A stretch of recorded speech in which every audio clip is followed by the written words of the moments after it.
Okay. Paano gumawa ng resume online for free para makapag-apply kayo sa virtual assistant? So, unang gagawin nyo is try to create or pumunta dito sa website na to. Create kayo ng account dito sa canva.com. Tapos, pag nakapag-create na kayo, fill out nyo lang. Very simple lang siya. Hingin lang yung details na kailangan kung saan nyo siya gagamitin. And so yun, hanggang mapunta kayo dito. So, unang gagawin nyo is punta kayo sa create, hanapin nyo yung A4 portrait, then magbibigay na sila ng mga template sa inyo. Okay.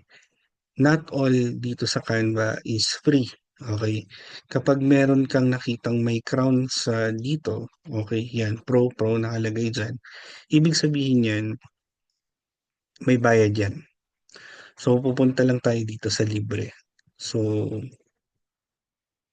yan, yung mga wala. Okay, so moving forward, click natin to if yan ang napili natin. All you need to do is palitan yung mga pangalan. I-click nyo lang yan, hindi nyo kailangan maging magaling na graphic designer dito. So, Juan de la Cruz. So, graphic designer, apply mo. Hindi, palitan na lang natin. Virtual assistant. Okay. Okay, virtual assistant. Tapos fill up mo yan, yung education, experience, that's important. Then, dito sa skills, okay, sa language, okay lang naman, lagay niyo pa rin yan, walang problema.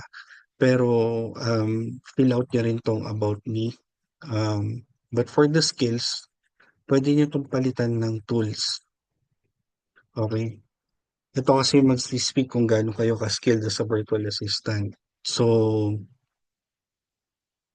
um, pwede niyong lagay dito, ano ba yung mga tools na yun? Okay, pag tinanong kayo kung anong tools na yun, yun yung mga Google Suite, okay, Microsoft,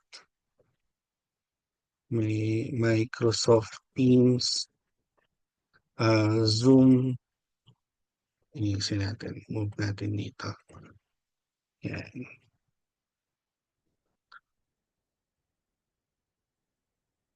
Okay, ano pa? Lagay niyo siguro dyan kung marunong kayo mag-video edit, CapCut.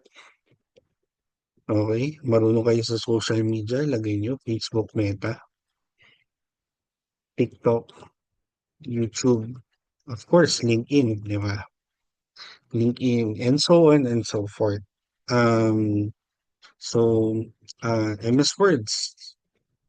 Okay. Bakit importante to? Kasi, if nakita and lagay niyo pala to, ChatGPT. Okay. What's important kasi is, dito sa tools na to, ito yung hinahanap ng mga clients natin, kung gaano ka proficient. Kasi dito nila napapabilis yung trabaho.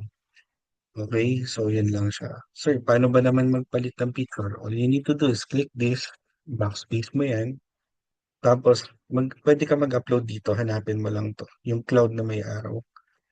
Tapos save mo na sa computer mo yung headshot mo, lalabas yan dyan, and click, drag mo lang siya. That's it. Okay, paano mo siya i-download? All you need to do is share, download, tapos dito naka-PDF na siya.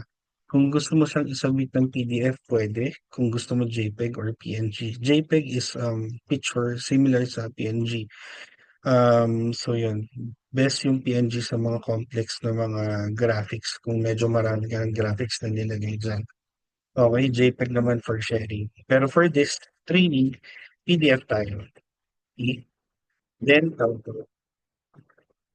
After nyan, magsisave na yan dun sa computer. Okay? So, yun lang. Meron ka ng resume.